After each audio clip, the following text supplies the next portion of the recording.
International student अगर आप बन रहे हो तो किस चीजों का ख्याल रखना चाहिए।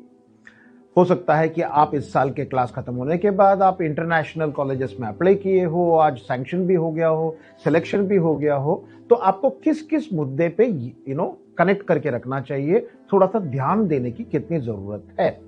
जैसे आप अगर यूके में जा रहे हो तो आपके लिए जितनी भी इंफॉर्मेशन है वो UK council for international students affairs करके एक जगह है, होम ऑफिस कहा जाता है, उसमें से आपको सारे इंफॉर्मेशन मिल जाएंगे। उसका निकाल कर, उसके जो पॉइंट्स है उसको निकाल कर प्रिंट आउट लेकर उसको बार बार जरूर पढ़िएगा, क्योंकि आप एक भी जगह पे थोड़ा सा इधर उधर हो जाओगे तकलीफ आपको होगी और कुछ नहीं, कुछ नुकसान नहीं होगा, लेकिन वहां जाकर अपने को पढ़ाई करने के अलावा इन तकलीफों को झेलने में क्या मतलब है, बताइए आप मेरे को, राइट।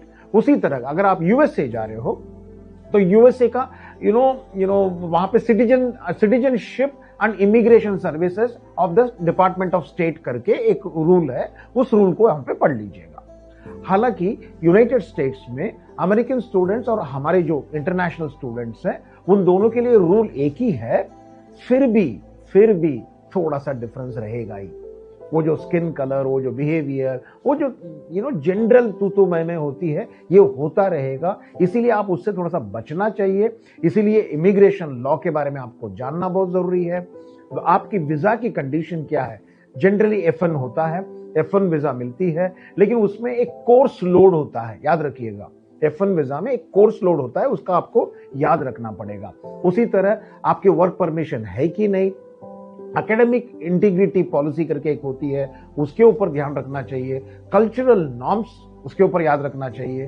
फिर स्कूल पॉलिसी मतलब जिस स्कूल में भी आप जा रहे हो, स्कूल कॉलेज, स्कूल का मतलब स्कूल और कॉलेज जिस में भी आप जा रहे हो, उसकी एक अपनी पॉलिसी होती है। उसकी पॉलिसीज ऐसे होती है, फुल टाइम एनरोलमेंट आपकी मेंटेन होनी चाहिए। फिर एकेडमिक पॉलिसीज जो भी होती है उसको आपको फॉलो करना चाहिए। ये सब रूल्स वहां पे इंप्लीकेट होते हैं।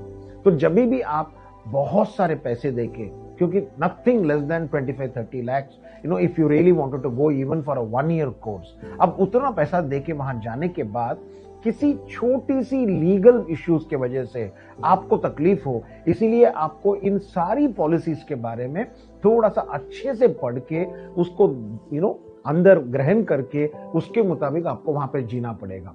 जब भी आप इंटरनेशनल स्टूडेंट बन के कहीं पर भी जाओ, आप आजकल नेदरलैंड, ऑस्ट्रेलिया, बहुत सारी जगह में बच्चे जाते हैं, but remember one thing, always follow the rule of the land in that particular country and you will be 100% successful.